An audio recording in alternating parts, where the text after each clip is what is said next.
As adult language learners, can we learn to speak like a native, sound like a native, achieve native-like fluency? Right up front, I will say that my answer is no.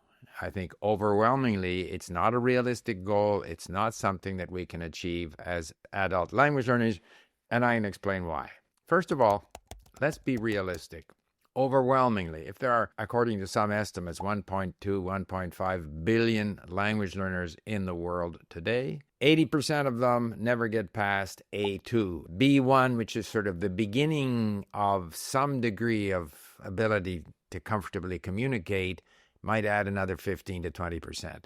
So most people never get past that. And if we look at the number of hours that are required to achieve these levels, once you get to B1, you have lots of hours ahead of you. You have a long way to go. Or if we look at it in terms of the number of words that are required to be at this B2 or C1, C2 level, again, lots of words. And to be like a native suggests that you are at that upper level of C1 and C2. Now, granted, there is a difference between sounding like a native, saying a few phrases where your accent is very good and you sound almost native-like, versus having such a high level of vocabulary that you can read, Proust in French and understand it. We've all seen the example of the university professor who has probably a very high level in, say, English, but who has a strong accent. So there's this dichotomy between performance and actual knowledge of the language. And the suggestion of, sound like a native, speak like a native, seems to focus in on performance, when actually language learning is more about communication and enjoyment. So when I, for example, started learning French, it's because I was fascinated by French civilization. I wasn't very interested when I was in high school.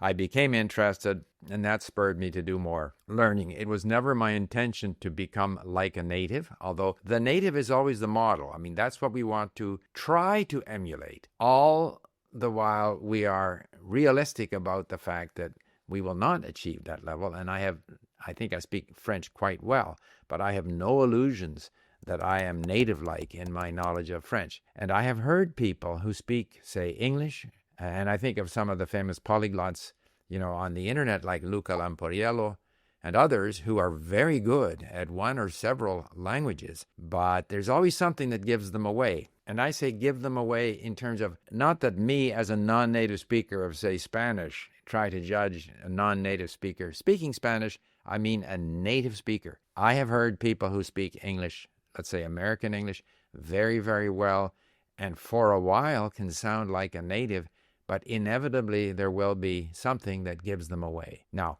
none of that matters, because even those people who achieve this almost native-like level of fluency in a language, they are a very, very small percentage of the people who are learning languages. So it becomes an unrealistic goal to pursue. The goal in language learning should be to find a way to enjoy it, to spend enough time with the language, enough hours of listening and reading and hopefully finding things of interest and enjoying the language without worrying about whether you will be mistaken for a native. We've heard, I went to Germany and they identified my non-German accent and switched back to English. This is going to happen. I am identifiable as a non-German speaker, yet when I'm in German, I speak German. Most people respond to me in German, unless you have trouble making yourself understood.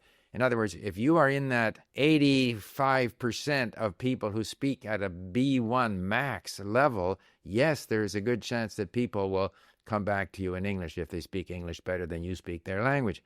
But if you have a fairly decent level in the language, B2 has always been, to me, sort of a level of comfort, fluency, where the listener is comfortable and you are comfortable, but you're not being mistaken for a native speaker. That's a very achievable objective for most people if they're willing to put in the time. So, to me, the key is that we should engage in the task of learning a language in a way that we can control the process.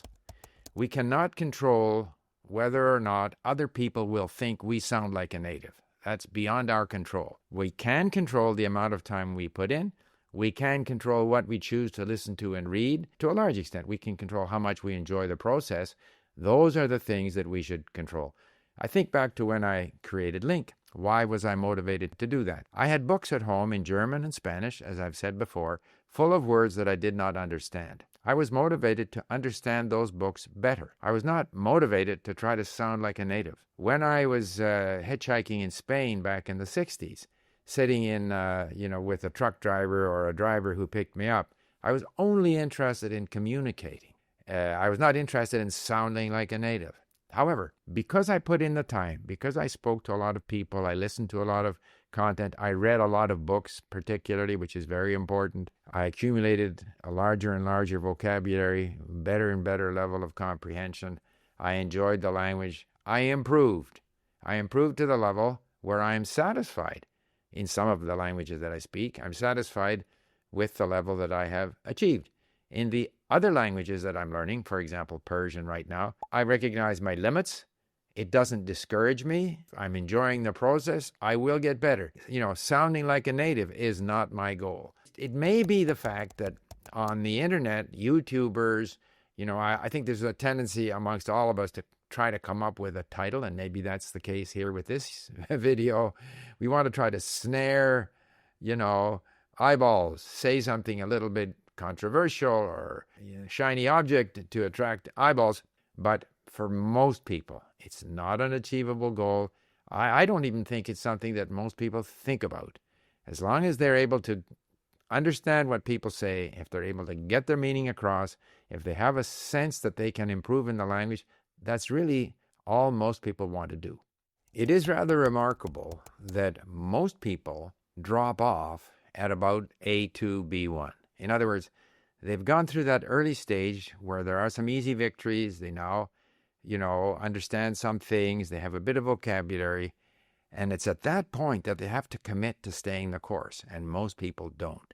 And I think rather than suggesting somehow an unrealistic goal of sounding like a native, as people who are, keen on language learning, I think our goal should be to motivate people to stay the course.